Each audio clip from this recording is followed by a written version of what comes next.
As you can see that the drain pan is off to the side, and when you pull that out, you'll kind of want to pull it out all together with the pan and the coil still kind of together.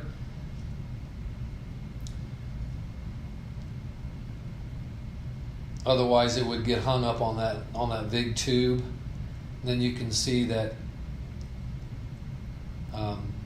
pieces of sheet metal that are in there to help keep the water intact, plus let the coil fit in there with a little kind of like snaps in around that. So you just drop the coil right in that pan, and then there's 4 screws that need to be attached that will connect the drain pan to the coil. And it's a pretty easy installation.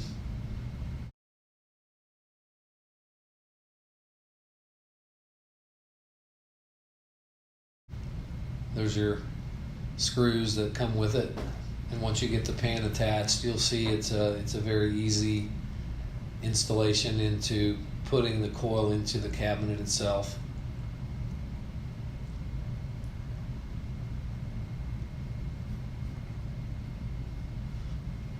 So again, that's only for the A coils, which is 4 and 5 ton applications.